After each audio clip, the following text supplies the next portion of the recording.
Welcome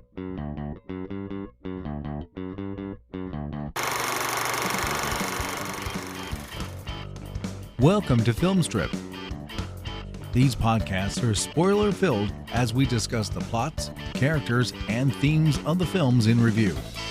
All content used or discussed in these podcast episodes is the property of the respective owners and used under the Fair Use Act, Section 504(c)(2), Title 17. Welcome to Film Strip. I'm Jay. I'm Carmelita.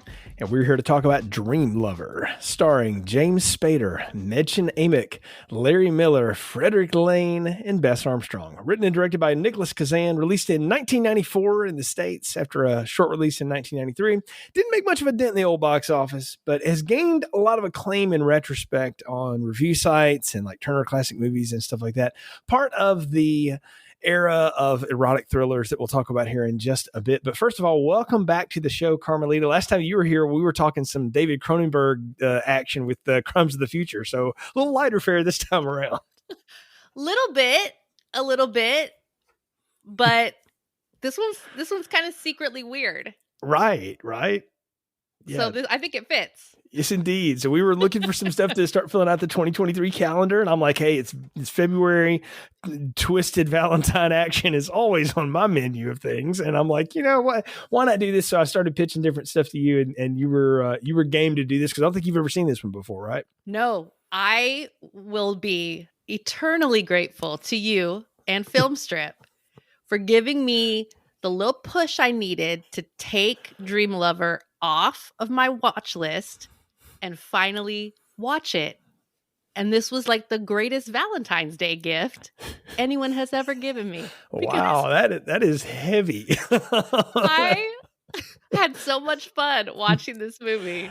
Yeah, we can talk about that, but the gift really comes from Tubi. So thank you, Tubi, once again for delivering and having. Thank you, Tubi, and thank you, James Spader. Yes, also, Tubi. Just on a side note, real quick, y'all, like Tubi has the most deepest catalog of B stuff that you want, like the stuff you really want to watch that you don't want to admit to your friends on Letterboxd that you watch, but it's all the stuff you want to watch. And I'm telling you, you need to just get on the Tubi train. It's worth it. Yeah, James Spader's a whole movement in and of himself, and he's had several in his lifetime.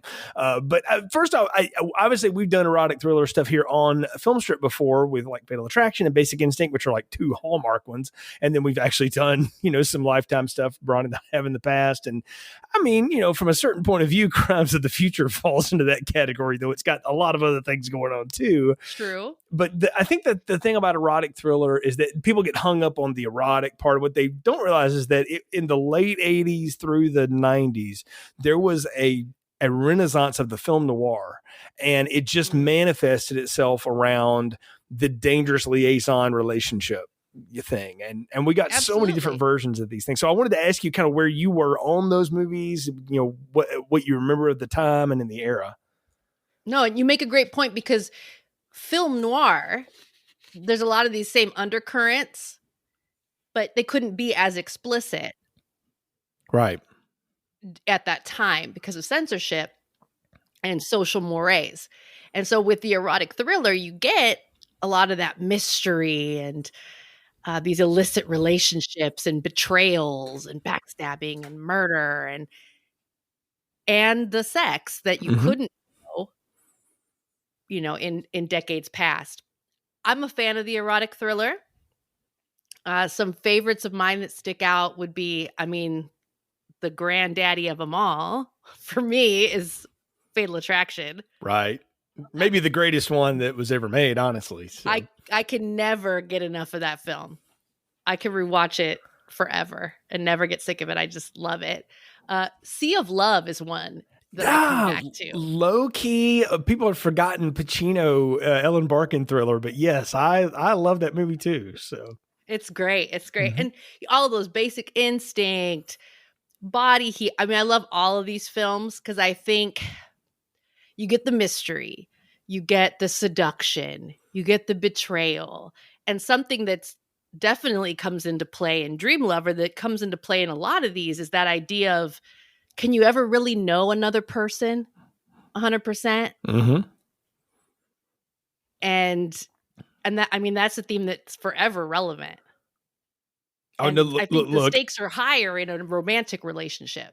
look, I'll tell you, I've been with my wife for 20 years, and there's still things about her that I don't know. And there's things about me she doesn't know. That's just part of life. It's how much of the mystery is sustainable for you, and it doesn't matter. And, I do think if someone's got like serious issues like these two people do in this movie, I'm going to argue that both of these people are pretty screwed up. You might want to know that, but if you don't realize, until years later, somebody really doesn't like peanut butter, you're like, okay, well, I guess that's where we are now. But I'm with you. I love this genre because I think it does hit on a lot of stuff. And, I'm a big mystery guy. I like a good twist, and I like a movie that sometimes I like a movie that it's just going to spell it out for me. It'll tell me everything I need to know. I can just ride it and go with it. But I also like ones that are actively asking me to try to play along and try to figure it out and play Clue, or whatever. And I love that. And I get a kick out of those, and ones that hit me with things I don't see coming. And, and that's the fun part of how you keep reinventing this. It just, they've done it 100 times. And I also like ones, though, that really do push boundaries. And I told you in a text as we were kind of going back and forth with this, if we were on our friend Lindsay's Schlock and Awe podcast, the pairing for this would definitely be 1944 Gaslight, because this is Gaslight in reverse. So that's a popular thing in theater these days, is to do the gender swap, which has been done in movies for years and things too. But that's exactly what this movie is. It's just Gaslight, but we're going to flip who's doing what to who. Yeah. No, absolutely. Another one that came to mind, what was was it What Lies Beneath? Yeah, with Harrison Ford and Michelle Pfeiffer. Yeah. The movie Zemeckis made while Tom Hanks was losing weight for Castaway. Yes. Yeah. Well, that's another one that I think people have forgotten. That movie's actually really good. It's a slow burn, but it's worth the ride. So agreed. Yeah. There's so many of these. And, I looked back and I was like, why didn't this hit? Because it came out in October of 93, or actually 94 when it came out.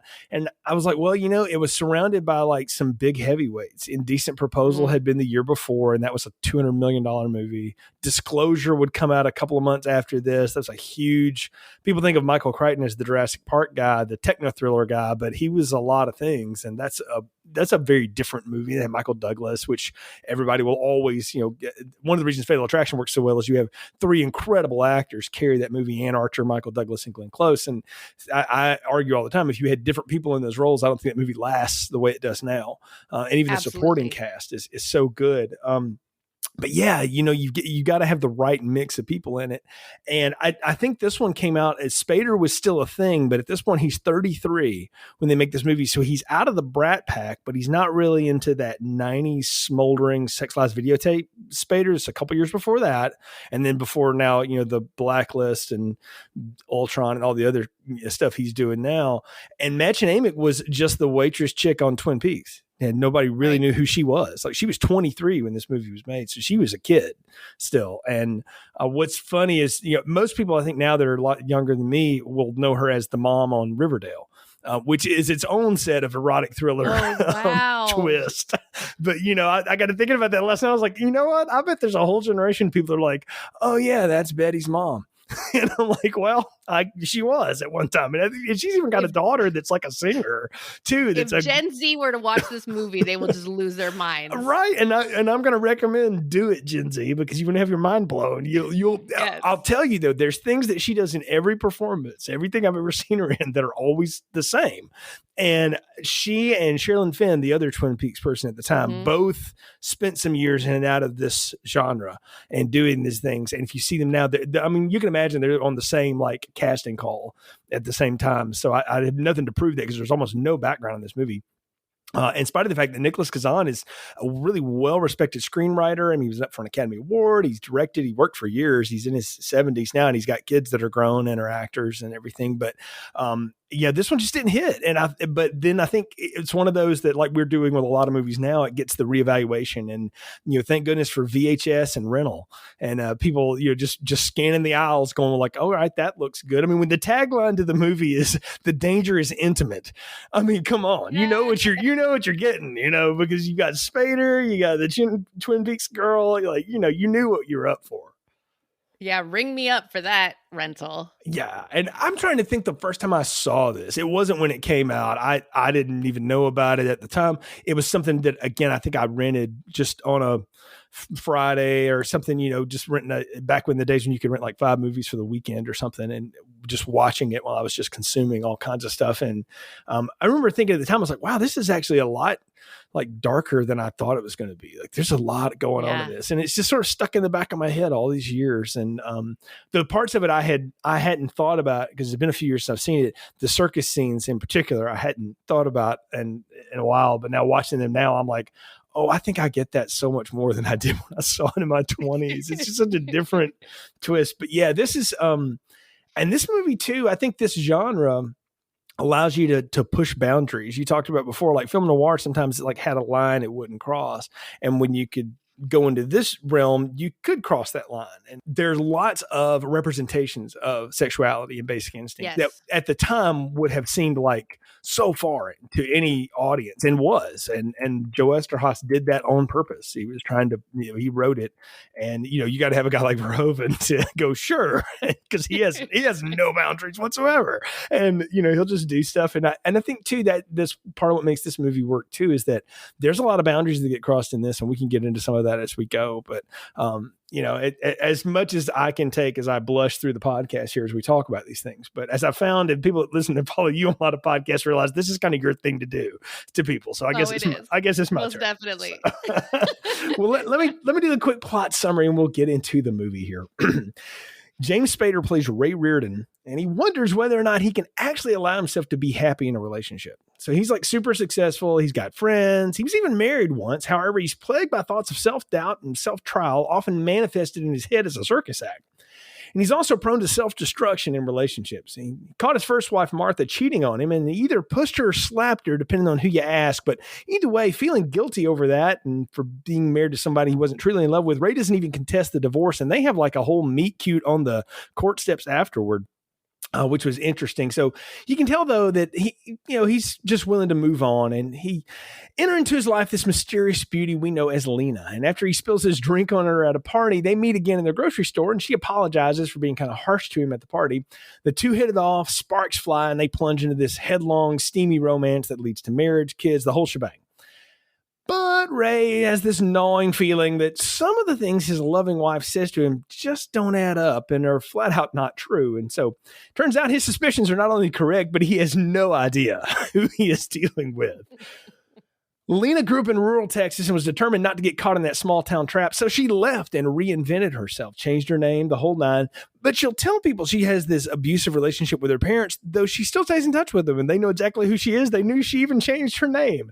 And that's what she tells him after he covers some of these things. And the truth of the matter is, though, not only can Lena reinvent herself for what situation she wants, she picked him out. And he was a mark the whole time. She became the woman of his fantasies, fed partially to her by the husband of one of his friends, whom she's been having an affair with the whole time, and her intention to always push him to the brink in order to take over his fortune. She succeeds as Ray ultimately does snap and hits her, and she has him committed.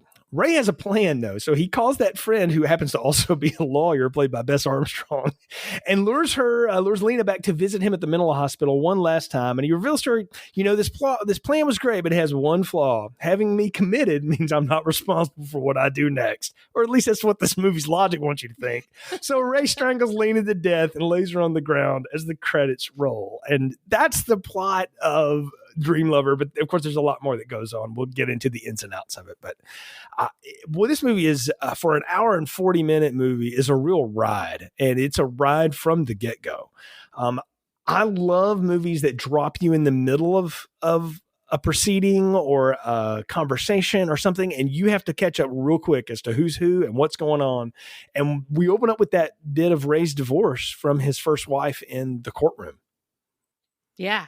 Yeah. And I love that we're dropped into it, but the dialogue, the scenes are written so well that it doesn't take long to catch up. And we get all the little hints that he was in this marriage. It's complicated. They maybe aren't well suited to each other, or they think that they aren't and can't stay married, but they clearly still care about each other. And that kind of comes through, and you start to wonder what exactly about their marriage wasn't satisfying. Were they both unhappy? Was just she unhappy? You're starting to think about, what is it with Ray and relationships? Well, the thing is, and it hit me this time watching it for this review, is I'm blown away that, and smart thrillers will do this, and you'll hit yourself in the head later going, it was right there the whole time. They lay out for you in the first 5 minutes between the divorce proceedings, his conversation with the ex-wife, and then that lunch party with the friends. They lay out the whole movie for you and why this guy is the way he is, what he likes, and what's going to happen to him. He lays out, it with a little bit of banter, he likes brunettes, not redheads. You knew that was never going to work. Larry Miller, the geniusly obnoxious Larry Miller, the dad from 10 Things I Hate About You but he's such a great character actor, and had an awesome podcast for years too. I kind of hated when it ended, but it's just a funny guy. And he's kind of goading us along, and Bess Armstrong is there, and her, husband is there, and he's the guy that you don't really know that much about, and then come to find out he's the one that Lena has been having the affair with the whole time, and is probably the one that's getting the inside info on Ray. But they're all feeding him with no, you like the brunettes, and you like the mysterious one, and you like this. And he's like, yeah, maybe I do, maybe I don't know, maybe I'm just self-destructive, maybe I don't know what I want. And you see that play out over and over again. And it's like, wow, this movie what a dare to lay out the entire plot for you, then hit you with an hour and a half of misdirection, only to bring you back to realize that it was there all along. And that is the sign of a good writer. I often think of that kind of level of writing, Carmelita, is good playwrights can do that. Neil LaBute is notoriously great at that. Yeah. And it's all right there in the very first few lines of dialogue, but it gives you all you need to know who these people are and how the setup is going to happen. Most definitely. And I love that post-divorce pep talk. Mm-hmm. I'm a divorced person. I've had these conversations with friends, or, even friends after friends that I've spoken with about their breakups. There's always that, friends get together and you talk about, so what are you going to do now? And kind of like that relationship post-mortem. Right. And there's always plenty of advice to go around. And James Spader in those scenes, it's like, there is something about this man, especially in the 80s and 90s. He could do pretty much anything on screen and get away with it. Yeah. And he's great at that. You think Ray seems like a nice guy, but there's a little edge to Spader.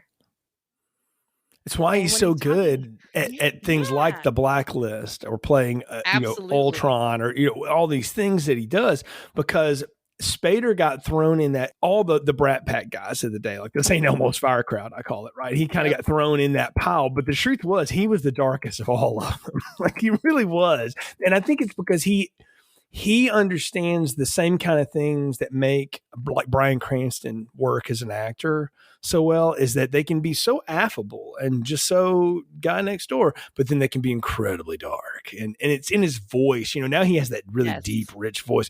And here you can hear it just starting to crack and do that stuff. And you're like, man, this guy is so good at playing the dark guy, because that's a bold thing to do in this movie, because it's very clear Mitch Amick is the devil in high heels. The minute we meet her, all right, well, we'll talk about how she's dressed in a sec, but the second you meet her, you're like, oh yeah, that's trouble. You just know that is not going to go well for anybody that crosses paths with that spider. But he is so affable and stuff. But then you realize, but wait a minute, didn't he hit his wife? Well, maybe he did, maybe he didn't. And then later on, you're like, I don't know, maybe he did, because he is kind of prone to, fits of rage, and he kind of gets real upset, and he's very demanding. And he also surrounds himself at work. I don't know if you caught this or not. He surrounds himself with these gorgeous women. all the time, Yeah. almost like he's tempting himself, but he'll never go there. And I thought that was really neat this time because he's like, even Bess Armstrong, who's probably the oldest person in the cast at this point, is still gorgeous. And I have a childhood crush for her because Jaws 3 is part of my childhood and always will be. So when she showed up in my so-called life in, high school and college, I was set. I didn't care anything about Claire Danes. I was for the mom. So I was for Stacy's mom before those kids ever came up with that song. But I mean, really, like she's beautiful and he's got all these other beautiful people around him, but he's not interested in any of it, or at least he doesn't act like he is. I thought that was neat to catch about him is that, man, this guy, like he could come off as like real superficial and vacuous, but he's not. He's really dark and really deep and only punctuated by all this dreams that he has where he's at a circus the whole time. Yeah. Well, I love the dream thing. And the fact that this is called Dream Lover is not some cutesy title. Mm-hmm. Dreams and nightmares are a thread throughout this thing. And also, I mean, there's the literal dreams that he has where his subconscious is working out this carnival sideshow nightmare about his relationships and his life. But also that you notice when he meets Lena, she's like a dream come true. Mm-hmm. And so he doesn't question where she comes from. He doesn't question why he hasn't met her friends or other family members. He just takes everything she says at face value because he's already projected on her this dream. After they're married, he starts to feel a little bored and a little frustrated. And then he starts having suspicions. Right. The dream, the bubble's busted, because relationships aren't like a never-ending dream. Real life happens. Yeah, I mean, it's at some point you do just come home and want to go to sleep. Like you just want, no matter how in love you are, sometimes I just want to sit on the couch and watch a bad Family Guy rerun and call it a day. Like everybody feels that way, and that, you've nailed it too. As their relationship progresses, it's such a cool thing to watch him because I think Ray's biggest problem is that he is afraid that he will be bored. So he constantly like blows his own success up in front of him so that he's not even see that. Like he's got this incredible, he's an architect, which is like the erotic thriller dream job. Like nobody really understands what these people do for a living, but we can act like he's never actually working. Right. But they make, insane money, whatever, because nobody knows because it's so freaking hard to do. So, I mean, I know one architect in my life and I've known a lot of people and I do career for a living. So like, I don't even know people that do this, but there's a lot of them. So, but, I mean, I love that. Like he surrounds himself in these things, and he's telling this one guy, like, "Yeah, I just don't need the work or whatever it is, some big project. It's always something." And I sort of wrote that off as like that's the Young and the Restless kind of part of this movie, where they have this incredible company and they do stuff, and everybody has money, and nobody seems to do anything all day. Like they don't.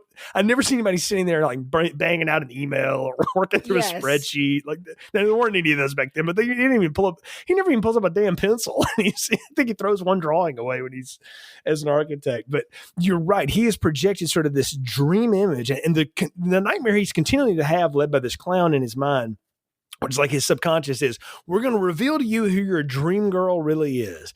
And I mean, talk about stunt casting. And I don't know Kathleen York really from anything. I know she's a singer songwriter and stuff, but I haven't seen her in much stuff. But if you just take her head off, her and Mitch and Amick are pretty much the same. Like they look almost exactly the same. And that was genius cinematography to have them just slowly reveal her legs, feet, waist, and at the time before we finally see the head reveal later on. And it's neat to see. And we've got to talk about Mitch and Amick coming in here because she comes in this party and oh my gosh. She's wearing this red halter top dress, very tight, form-fitting. She's got her hair all teased up, a lot of bright makeup. I mean, literally, she is the devil in a dress. Like, she comes in the scene, and, I mean, he overly apologizes. She runs into him to get him to spill that drink on her so she can lose her mind on him. And I was like, and I got to say too, like it blows my mind that like she's 23 at this point and she absolutely carries this movie with him. And that's pretty good because Spader is no lightweight and she really, really handles her stuff. She's great. Yeah. Right from the jump, she's in that particular scene. he spills on her dress and she's just right away treating him like an absolute jerk. And it's very believable. Although, like, I did put this on again while I was taking notes. So I have technically seen this twice now. And that second time, it's like, oh, it's right there. Mm-hmm. She clearly ran into him on purpose. That first time, it's like, oh, like what happened here? But it's definitely clear on a second watch. Like, oh no, she for sure set this up. And we should say his friend, his obnoxious friend, Norman, played by Larry Miller, has set him up on a date with the most like outlandish that poor girl. Oh. I felt so bad for her because she is like so trying hard to impress this guy. And it's like, oh, and I thought back to a long time ago in my life before I met my wife. I went on a date with this one girl that was like a setup from a friend, and I thought she was really cool, and I thought I really want to impress her, and I realized I was trying way too hard, and she had like zero interest in me at all. I wish she'd at least have been straight with me like Spader is, because she wasn't. Right. But I mean, I felt for her. Like I really did. I was like, oh, I feel for you because you seem like such a nice person, and you're totally getting screwed here in this moment because Satan in a dress just walked by. How's he not going to go, I'm sorry, I don't want to talk to you anymore? Because Mädchen Amick is absolutely like stunning. Like she's a beautiful woman anyway. She's still a beautiful woman, but she looks so much older than her 23 years at this point. And that's not easy absolutely. to do. Young actresses have like a youthful beauty to them. That's just, it's encapsulated in a moment. She looks like she could be 30 and like the kind of sophisticated 30 that it would take to land a guy like James Spader. Yeah. Yeah. And we move into them bumping into each other at the supermarket. Yeah. And then we get to see this other side of her where she's very, she's friendly and she's flirtatious and she's apologizing for the way that she acted. And she's very disarming, even though she's this ridiculously attractive person. Yeah, she's supposed to be like intimidating. Yeah, she's supposed to be like dressed down. She's in jeans and all this stuff. But she still, when she turns around, I mean, she looks like she just walked out of the catalog. It's because clearly she just followed him. And it's like, wow, but now I've got to show him the softer side, right? And like her tone of voice changes, and I'm like, that's just good acting stuff. Like when you can do that stuff like that. I mean, it's the kind of stuff Glenn Close does in Fatal Attraction, honestly. Yes. And I wonder again if there were just in her own head, we're like, I need to kind of play it like that because I mean, you just see him just getting reeled in the whole time, and you're like, man, I know this is bad, but I can't sit here and go like, wouldn't do the same. Like she's good at reeling him in. Absolutely. Yeah, she is. And I love how we move into, he's hooked. He needs to see this. And she doesn't let him come up that first time. Mm-hmm. Master stroke. Oh, with the greatest line ever, like you wouldn't just be up for 5 minutes and then shut the door. Right. I'm like, every dude's fantasy ever. Like, He's got to see her again after that. Oh yeah. He's just totally hooked at that moment. You see him in his face. Yes. And we go into this perfect date scenario, this wild evening that he has with her when he comes back to see her. Yeah, I mean, he is just guessing whichever apartment is hers. He's trying to get buzzed up, and she lets him up. And like she said, "Oh, I'm sorry, I was just in the shower." I'm like, dude, do you not realize what is happening to you right now? Like, no. Oh yeah, she comes out in this kimono. Yeah, with this really long, like 30-inch strand of pearls. Right. And it's like nobody is wearing. Carmelita, she has the pearls on while they're having sex. Like throughout this movie, I'm like, the pearls are like a symbol or something. I don't know. Or I'm like, or maybe it's just the actor going like, I'm just going to do the freakiest thing I can come up with. Great. It's quintessential erotic thriller. Right. Those little details. Yeah, and they're they're laying in the satin sheets together, and and she's telling me something, and he's just telling her how beautiful she is, and I love how there's these moments where the character actually is it has to be real and has to get this out of her own head. Like, you don't know who I am. Like, no, I'm really not. I wish you wouldn't say that. Men think I'm, this because I look this way and I can be whatever I want for them, but they have no idea who I really am. Like, she's telling you again that I am going to ruin you. I'm going to be the death of you probably. And you can't see it. And when, you kind of get it too. I mean, as a guy, I get it because I'm like, whoo, she's gorgeous and all this stuff. And she's mind blowing, but she's also, there's so much mystery to her that when they just smash cut to the wedding cake, because he says something, she says like, yeah, we, take a day off. We've been having sex for an hour. We can take a shower for a long time. He's like, well, how long do we keep doing this? And it's like, boom, right ahead. And you don't know how long it's been, but it's like, you can't imagine that went on very long. Fast. Yeah. Like he would have. It happened fast. Yeah. Whirlwind romance. Exactly. Yeah. And so all the, of course, all the friends are there and they're, talking about how gorgeous she is and all this other stuff. And he's, he just seems like he's on cloud nine. And you're like, man, this guy is hooked on the drug and he doesn't realize what it's doing to him. Like you can see it. And it's so, what's also amazing is watching her, what she will go through. Like you start to realize like, you have to be a certain level of cunning to pull off a con, of any level, but like this is as a character, but like this is beyond the pale. Like she's going to go, no, I'm just gonna stay married to this guy for maybe 8 or 9 years, have a couple of kids, she's going to go through all of it. This is the long con. I mean, right. That is the long game. And this movie does something else though, too, that I didn't really appreciate till watching it this time. And we have this cut of her laying on her back with, she's got like this sheet just barely covering her. So you don't know if she's in bed or if she's somewhere else, and she's screaming at the top of her lungs. And I want to ask you how you read that, because I saw it as like, oh, because the next thing you see is them with their first kid. And I'm like, oh, that's supposed to be the childbirth thing. I'm like, or maybe this is how they made the kid too. Cause like, I mean, like you could read it either way, right? I wrote this in my notes.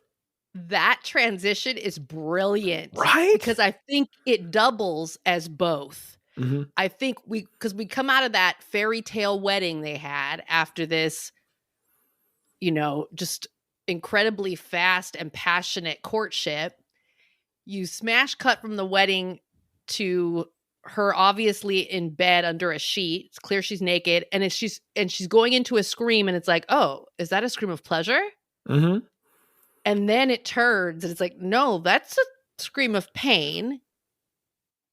And then we have a baby. And so it's like, I mean, it's the way she arches her back and everything. I'm like, I think this cuts somewhere in the middle where she's going from having an orgasm to having a kid.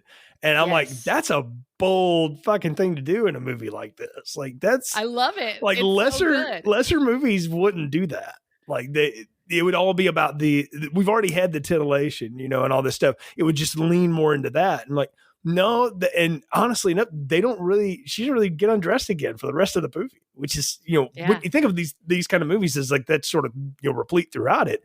But we've kind of seen all that in the first 25, 30 minutes. Now it's all the con and the mystery and stuff. And I just thought that was a brilliant thing. I'm like, man, if for nothing more, this movie needs to be reevaluated and rewatched just for the brilliance of that scene, because nobody would be bold enough to do that these days. It's the cinematic representation of one thing leads to another. Yes. It's beautiful. Because the rule in a movie is always show, don't tell. And in a movie that's heavy on dialogue, boy, talk about one of the biggest show scenes. And what's the other thing too is you watch them in bed with that kid. And good stunt baby acting, by the way, because I've never seen a baby stay still around two people it doesn't know. I don't know if mom's like off the screen doing this or whatever, but they're sitting there just playing with that little baby like it's no big deal.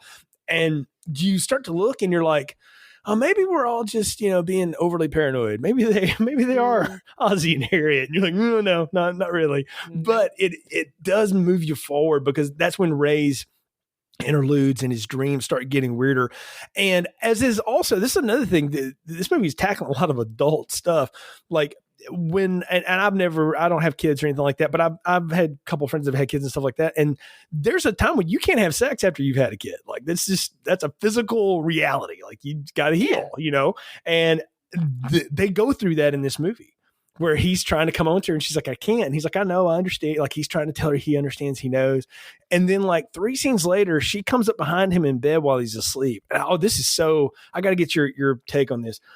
She starts talking to him like she's subliminally planning and gaslighting him in his sleep, going, yes, I know what you want. And then she slips under the covers and next thing we know, he's late to work. But 2 things I wanted to ask you about was, what do you think she's doing when she's talking to him there first? It's a really cool scene because it kind of doubles, right?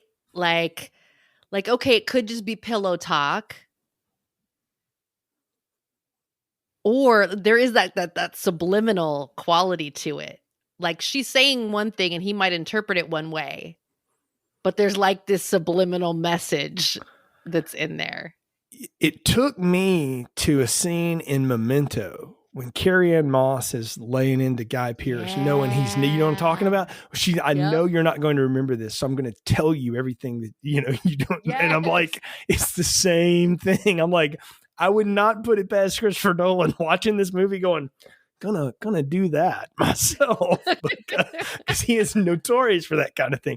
But the other thing I wanted to say is she goes under the sheets and the natural tendency is to think like, oh, she gives him a blowjob.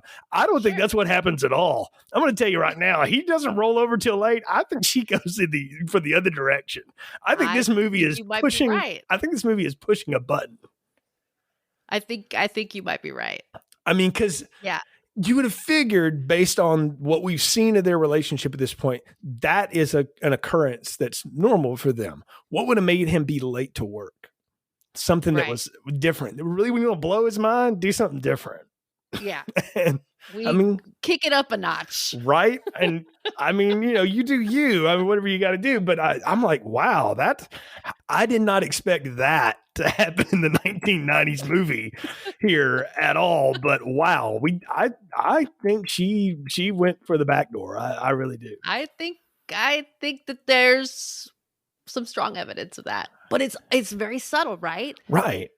See, that's the thing is other movies would make this so overt. Like, okay, Basic Instinct would have made this so obvious that it was almost gross at some point. Like the incredibly sweaty sex scene that Sharon Stone and Michael Douglas pull off in that movie is ridiculous. And they both talk about how ridiculous it was. And they were just trying to make it as dumb as possible. And it is funny. It's like unintentionally hilarious. There's a tendency to want to do that. And then there's this, which is the subtle art of pulling all that together. Mm-hmm. And I'm like, man, this movie is much like Lena. It hooked us with all the allure, but now it's got us and it's going to do all the subtle Hitchcock stuff. Yeah, I agree. I mean, she's clearly mind screwing this guy in every way possible, as we know. But he is, again, dogged by this. Who is she? Who am I? Who do I want? What am I going to get? And he invents a lie on his own. He's supposed to go to this big client meeting, but he takes an extra day so he can detour through where she's from in Texas, because we should talk about, like, they've been out to eat and this woman walks up to her and says, "Aren't you Sissy from Texas?" And she's like, "No, I get that all the time though," and he kind of blows it off. But then he starts going through her purse and there's matches from a hotel. And the thing is, though, like, I wanted to ask you, like, I don't think she's sloppy. I think she's leaving that shit there for him to find because it's part of her plan to drive him over the edge. What do you think? No, I think you're right. By the time you get to the end of this film, I think there's no question. She is too slick and too smart. That was no accident. She left those things there. Mm-hmm. She just keeps him. Yeah, she wants those little gnawing doubts. Mm. And because it builds. Once you start suspecting somebody, once you have doubts about someone, it's like a rot, Mm-hmm. And it's like over time, it's just more and more, it festers. And eventually it will come to a head. Well, the old adage of counting on that. Yeah, the old adage of if it's too good to be true, it probably is 100% never wrong. Like that is true. And and a lesser movie that does this for its first act is The Net, the Sandra Bullock movie. One of the great lost episodes of Film Strip, by the way. We recorded it and the audio wrecked, so sorry, Irina. But we talked about that in this, where the guy finally reveals himself to Sandra Bullock in the beginning of it. He said, what is it you said you wanted, James Bond and Albert Schweitzer all together? Okay, fine, I did that for you. And it's like, oh. And she's, you need Mystery Girl? Fine, I'll be Mystery Girl. And more modern, the movie that is known for this is Gone Girl, right? Which is so bonkers and so out there. And Kurt and I had a really good time discussing that and listen to that in the archives, folks. But if this movie didn't exist, I would argue that like the popularity of something like Gone Girl, I don't think would be there, because that movie's tricks are very, very similar to what happens here. Yeah. Yeah. There's this quote. It's an aphorism, Nietzsche, and I'm paraphrasing here. It's not that you lied to me, but that I no longer believe you. Yeah. That has shaken me. It's that once you stop believing somebody, once you have reason to doubt someone, it's like you're going to question everything, and then everything is suspicious. Well, there's a loss of innocence that happens for all of us in life, right? Like we just came out of the holidays. So A Christmas Story has an incredible scene of this where Ralphie does the little Ovaltine, decoder ring thing. And he realizes it's just a damn commercial. And there's that line like, I walked out into the world wiser. It was like, yeah, that's true. And it's kind of sad too. Because it's like, oh, I remember when I realized it was all just a game. It's a scam. All a big fat lie. It is. But you're right. And like Buffy had a great episode in one of its later seasons called Lies My Parents Told Me. And it really is about unraveling all the stuff that your parents say to you just to try to get you through. And because you can't emotionally deal with all that stuff when you're a teenager. And then when you're in your 20s, not you really can't anymore, but you sort of can. And it's when you start to realize. And also, too, I think as you get older, like I've lost a parent and it's been almost a decade now. And I think about, so many things that I look at differently than I did even when, the parent was alive 10, 15 years ago. And you realize like, well, maybe it wasn't, out of any nefarious reasons for it, but we do tell lies to each other all the time.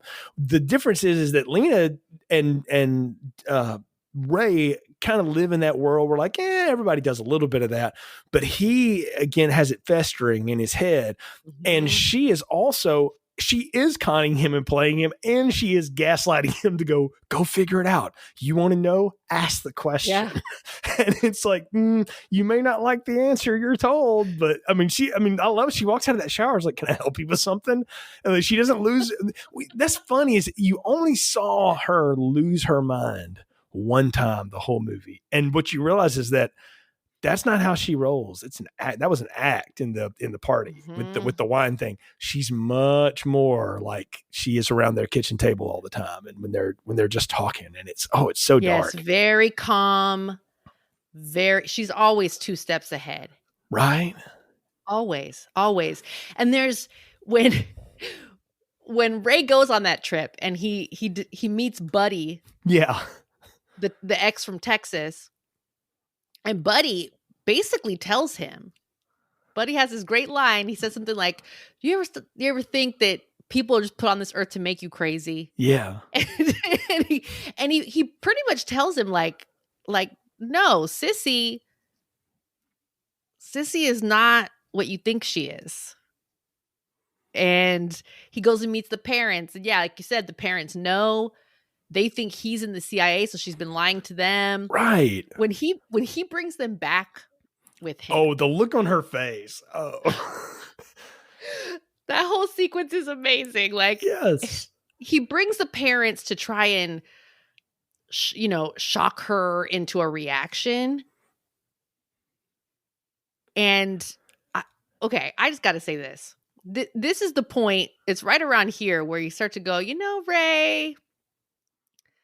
Yes, Lena is doing wrong, and she's got some bad intentions, which we come to find out the full breadth and depth of those bad intentions.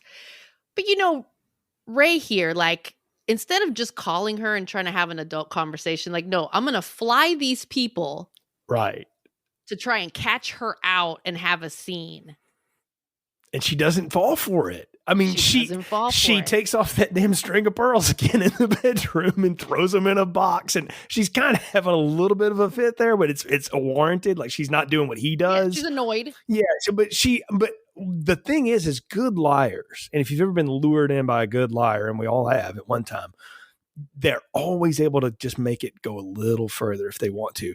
And she's like, of course I changed my name. If I hadn't, I'd be sitting there having buddies, 4 kids, drinking beer, getting fat, and being a loser. And I wasn't going to be that. So yes, I changed my name. Yes, I ran away from it. And yeah, you know what? Abuse happens in lots of different ways. So is it that bad? You know, what have I not given you that you didn't want? And you're watching James Spader go like, you're lying to me. I love you dearly. Like, he's totally blown away. Amazing. Yeah. Her argument.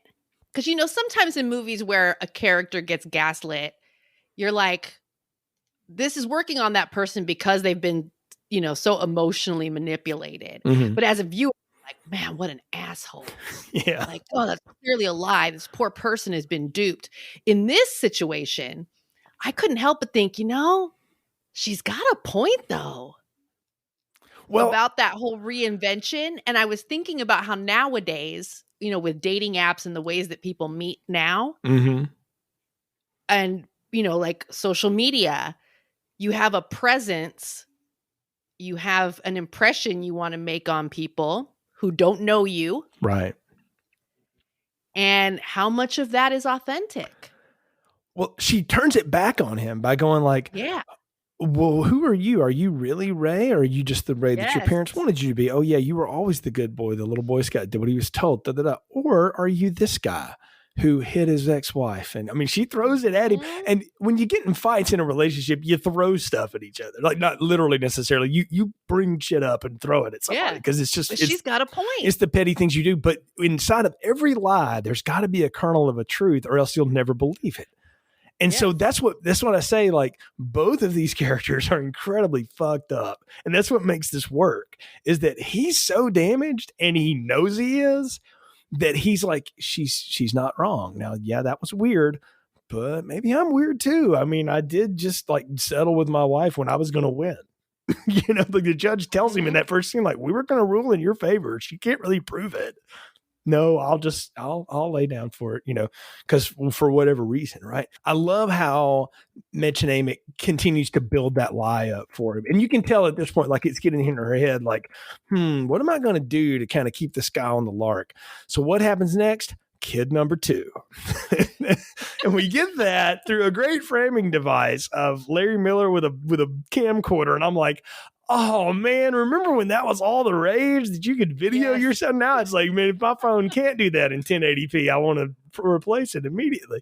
Right. But, you know, he's doing that and he's going around and there's all these people and, you know, there's the kids and we're just checking in on everybody's perfect life. And, you know, he's kind of talking about what a loser he is because we're starting to set him up as the guy that Ray thinks she's having an affair with. And how did he ever believe that?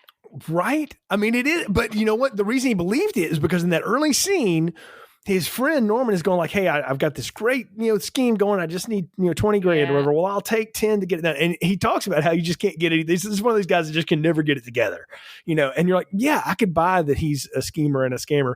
But the truth is he's just shitty with money and he's just not good at what he does. But everybody has that friend that like, you know, like, man, I love you, but like, I'm not going to like financially get involved with you because I just know better. Right. Yeah. We're not going to cross that line. We'll stay here. And, you know, but that's the friend that you could always put the doubts on. And what's funny is you turn around and you look later at it. It's the other friend who's the character's name is Larry, played by Frederick Lane, who that's the one that James Spader's constantly like really confiding in, you know, some deep stuff for support. And the guy's always trying to tell him, go with your heart. Right. And that's how marriage is, but it's okay. Keep at it. The supportive guy who has, as it turns out, his own agenda. I mean, it's the 8-2 Brute, right? It's like it's the closest one that always is coming to get you. Back, some of the things that he says when you think back on some of those conversations now with more context about what you didn't know before, you're like, oh, he's just pulling more info out so you can feed it to Lena at the Hotel Chanticleer the next time they're shagging, so that she knows like, oh, okay, well, I guess now we got to do the second kid thing, and now we got to do this, or whatever. And it all is starting to unravel for poor old Ray here, and the dam finally breaks when like her new visa bill shows up at the office or whatever. And I love the secretary's like, you want to look at that before I pay it? You sure you don't want to read over this? And I'm like, I mean, she's sitting there like the way she says it, and I don't know who this actress is, but I love that she's like, probably going to get fired for this, but I just feel bad for this dude because he's clearly like, this woman is cheating on him. Like, it's obvious she's cheating on you, bro. And is this okay? Like, I just want to make sure. And that's when he starts to unravel the plot and all the stuff. And when he goes back into their apartment and, he sends the babysitter out of the nanny away with the kids or whatever, because he's trying not to lose his cool. James Spader's really good at smoldering, and you're just waiting for him to just lose his shit. And he grabs her face and just spins it around real quick. The way she looks at him is it. At first I was like, what is she doing? I rewound it, watched it again, and I was like, she is playing that as this, yes, I wanted you to do that because now I know you're one more step closer to just finally going over that edge. That's all I need. Just take one good swing. So what's it going to take? He's played right into her hands. Right. And I mean, he talks about, he found her diaphragm and all this stuff earlier. And like, why wouldn't you have a second one? Why would you mess it up? And I love how she spits it right back at him. Like, sometimes we use this, sometimes we don't, and she is just goading him. Like, just take a swing, big boy, just one time. And that's all it took. And the look on his face when he slaps her, it's like, oh shit, did I do that? And it's almost like he's going back to lesser movies would have had a flashback to before, but in his own face, he's going like, oh, it's exactly like Martha. And so we're revealed to know at that point, like, oh, he probably did. And wow, that changes how we're supposed to feel about him at that moment. That's a complicated thing to do in this movie. Mm-hmm. Yeah. And we're seeing this cycle in his relationships, and he's right back at square one now. Well, he thinks. What he doesn't know, but he's about to find out, is that unlike Martha, who's someone that really genuinely, his first wife genuinely cared about him, but the relationship just couldn't work after that. This person is actively seeking your destruction. So she is trying. Yes, you have lived out that pattern again, only this time you mess with the one that wants to take your life and destroy it. Right. And when he comes back into the apartment, there's the authorities waiting there, whatever, and she walks out of the back and she's so much more beat up. I'm like, oh, it's Gone Girl again. Like, because there would a mark on, like, he hit her twice and it's straight and she probably would have bruised from it, but not that shiner. We did that to ourselves. Well, after he walked out, she knocks a chair over. He's already out, left the room, and she knocks that chair over, and I was like, oh no. No. Yeah, I was like, we got to make the scene. Yeah, and so she has him committed, and I love how they usually, like, movies would just flash to the end, but they take time with this or whatever, having him committed and going through the machinations of what that means. And you can't just hold somebody without their consent. You can do it for a certain amount of time, depending on what state you're in, and they have to have the whole hearing because he wants one, because he clearly is like, no, I want to lay it all out, and he lays it all out in front of that judge. And I love how the judge is going like, I mean, I hear you, but you need to be held. And like, you would get the psychiatrist or whatever. And it's like 180 days. And you just watch him sit there and realize like, oh my, she's completely screwed me over in every way possible. Yeah. She's been working on her psychiatrist for years. Right. She's been going to him all the time, feeding him all this bullshit. She even has she made him think I was making up a friend that I was calling my lover all the time, but no, that friend actually existed. Here's that crazy woman you've never met. Yeah. She's been working this for years. Yeah. And years to set up this moment. Yeah. It's when you start to realize you're like, the sheer amount of work it would take to not only set that up, but execute that over the long time. And that's when you're like, definitely not working alone. Who else is involved? You know, so we bring Norman in, and poor Larry Miller's like, here's all the letters from my golf friends. They'll tell you how bad I am at playing golf, but I'm there every Wednesday. You know, it's not him. And Spader does a thing. It's on his face. He realizes like, oh no, it's Larry. Like he knows it's one of them, but he's never thought of him as like, oh, great. You know, and then he starts to do something. He does the same thing he does in the opening scene. Where he says, okay, fine. Commit me, fine. And I love how it's a weird scene. I don't know why Spader did this. The way he puts his arm around his lawyer and starts whispering in his ear, it's like, I mean, again, we're subverting all expectations here. Like whatever, like he is like talking to him the way he was talking with her. And I'm like, I guarantee you, James Spader said, just give me a take and I promise you'll dig it. And because it was so cool, because you see the other actor did not know that was coming. Like he was, but he reacted to it very naturally. And it's great. And you realize like, what's Ray doing? Was he just going to give up? You know, like, oh no, he's not going to give up. He's finally going to play the long game. Right. Finally. He's going to turn the tables. And then that brings up the interesting questions of like, has the darkness always been there for him? Because he has another one of those dreams where it's revealed. They reveal the face reveal. Your dream girl is your first wife, not your current one. So go have one last dance with her, you know? And it's like, how can I get back there? You know, sort of where he is in his mind. And then he starts setting it all up. The machinations he sets up with Billy, his roommate, who's completely, that kid was funny. I laughed. The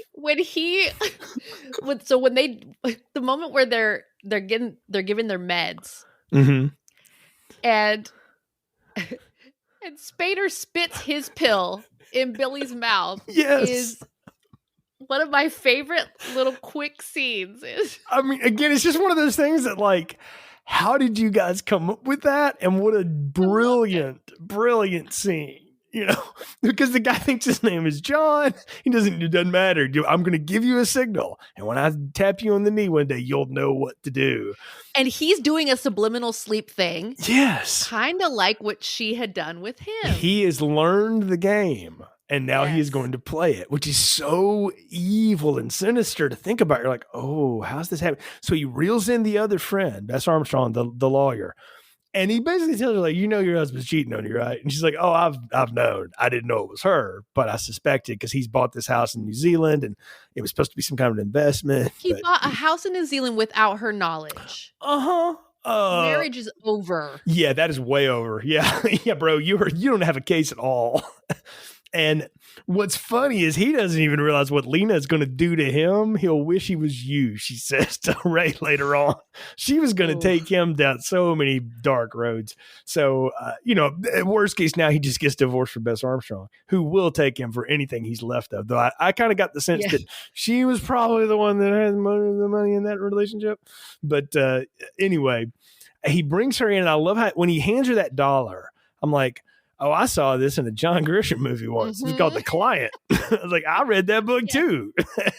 and I'm like, well, we should call our friend Michael Scott to get him to completely unravel how this would not be okay. But for the purposes of this movie, I'm going to let it go because it's a great idea for a mystery. It's like, okay, so basically money changed hands. You've confirmed that this is confidential now because I'm a paying client. Yeah, you're basically my priest now. So, which I know enough to know, like, even if you're a paying client, if you say that, we're breaking deals now. Sorry, can't do that. But anyway, but he basically tells her, like, I'm going to bring her here and I'm going to kill her. And since I've been committed for being insane, how long am I going to be in prison for? And she's like, a year. And then not only that, she is an accessory to the crime at that point. She is. Because she picks up the phone to call her and go like, he just kept going on and on about how there's some flaw in your plan. I don't know. You might want to come out here and see him at some point. And she just hangs up and is like, good luck. I'm going to go and file my divorce papers. See you later. And I'm like, why? Because you don't know how much time goes. You know, there's a time lapse. It could be a few weeks, could be a day, you know. But she does show up finally. And the big set with Billy is he's supposed to distract the guard that watches Ray and Lena walk off. Yeah, Oscar, poor Oscar. Oscar got fired, y'all. Like, we need to feel bad for Oscar. Oscar got fired for this. A lot of people did, but Oscar chiefly. Ray lures her away, and I love how he does his own little game with her at the end. Like, you got to give me a real kiss. It's got to be for real, or I won't tell you you want to know. And what's funny is it's like, how is she falling for this? And it's when you realize, like, every character has a fatal flaw, and hers is, I know more than everybody. So how can you know something I don't know? It's the one way he could get at her. And then he strangles her. And I mean, the look on her face is one first of surprise, shock, and then absolute horror as he kills her. And then that long shot of just laying her down on the lawn, like fucking Frankenstein or something. I'm like, it's epic. Right? And then it's just to the circus where he is dancing with her, and we go down the dress and back up the dress, and it's the other wife, and then down the dress and back up the dress, and it's Mädchen Amick. And they are both just locked eyes with him. Like, there's no emotion. They're just looking at each other. I'm like, Ray has gone bye-bye, y'all. That's what that means at the end of this movie. He may think he's getting out of prison in a year. No, he's still there. Before this relationship even happened, Ray had some things to work out after his first divorce. Yes. But Ray didn't do that. Ray got mixed up with Lena, and now he's going to need some serious help because he has gone down this deep, dark, winding path that she's led him on. And he finally, at the end, learned to play the long game, to play her game. But playing her game will turn you into a psycho. Well, here's a thought I had, though. Because there's an old adage that you're never led down a path you don't already want to try. That's true. I wonder if somewhere in the subconscious of this movie, it's going, here's what happens when two very dangerous people get together, and one of them doesn't realize it until the end. And I'm like, she'll never recommit the crime. She was going to many times, probably already had a couple of times, you'd figure. Right. Kind of Black Widow, another erotic thriller, Deborah Winger joint. But she's not going to be able to do this again. But Ray's pretty comfortable with this now. So whether he ever gets out of prison or not is debatable. But I wonder, and my question is, like, she didn't lead him anywhere he wasn't already willing to go. Maybe she just turned it on. And maybe and she saw something in him. A good con man, con woman, con person is good at reading people. Yeah. So that they can pick out the right mark. She read something in Ray that told her that her plan would work, that she could push the right pressure point to get him to act the way she needed him to act to bring this plan to fruition. Right. Not only would she read that in him. Not only would it work, but it would work perfectly up until I don't think she realized how dangerous he really is. Yes. And that's the twist of this movie that's full of twists, is that you conned another psycho. And it blew up in your face. And that's the dark ending of this little, medium budget forgotten movie, is that that's the point of this movie, is that she says to him, you don't have it in you, or something to that effect. You're too practical. What about the consequences? Right. And he says there are no consequences. And like, that's what she didn't bank on. It's like, he has nothing to lose. No. And only everything to gain from this point. Right. Because even if he never gets out of prison, what does he care? His life's ruined anyway. What is he going to go do? The one friend he probably ever really had in life was Norman, who's never going to talk to him again after that. Because, hey, bro, you accused me of, no, sorry, we're not talking anymore. And Bess Armstrong legally is like, I don't know you anymore. It's moving across the country. Yeah. She's going to take a job in Omaha, after she divorces her husband, leaving him penniless in New Zealand or whatever. So he's got nobody. His kids are gone. They were barely there anyway. I mean, you could tell his relationship with him seemed always peripheral anyway, right? Yes. So he's got nothing to lose. He's got nothing to gain. He doesn't care. All he wants is for her to know she was wrong. And that's what I say, like the deep, dark twist of this movie is that the psycho conned another psycho and unleashed it in him. And now there's another monster in the world. And oh my, let's hope he doesn't get out. Good. But it's so good, right? It leaves you so much like where it could go so many places, and it went nowhere. It went to the dustbin. People forgot it for 20 years, but which is such a shame. It's such a shame. Yeah. And the casting is just perfect here. Like with a different cast, with someone other than James Spader, Madsen Ekin in this, like it does. I don't know that it would work quite as well as it does with those two in these critical roles. I really think like Frederick Lane and Bess Armstrong are fine. I think Larry Miller also sells it. I think anybody in those other three, I don't think it works as well. I think the three of them knew what the assignment was and went and did it. And I'm with you that you couldn't get this from other people. And what's amazing is there's 10, 11 years difference between the two leads. And you would never know it because they could both hold their own with each other and they just go with each other. And, again, there's no supplemental material to this. And I bet if you asked either one of them, they'd be like, I was in that. Like they've had such careers, they probably wouldn't even remember it. Yeah. But I would have loved to have known like what it was like, on the set. Such an and how amazing they worked. performance. Right. Yeah. Cause it just seems like it would have been so cool to like be able to go there. And I mean, I've done some plays and stuff and have friends that are actors that have done plays where you really get to go at somebody and they talk about like, how fun that is when you really trust each other to go there and really push and hit those emotional buttons and then be able to come back from it as a real person and go like, wow, that was cool. And, I mean, it's neat to watch people do that. And again, if you've watched either of these people's careers, they're just playing these same characters over and over again. That's what the beauty of this is that they're so good at. Yeah, Nicholas Kazan knew exactly who these two people were 20 years before they really got to doing what they are mostly known for now. And it's just too bad it was lost to time. But we've brought it back. Other people know it, and thank God for Tubi. It's out there for the world. So we're at the part of the podcast where it's time to give final thoughts, recommendations, popcorn ratings. So what are yours for Dream Lover, Carmelita? I mean,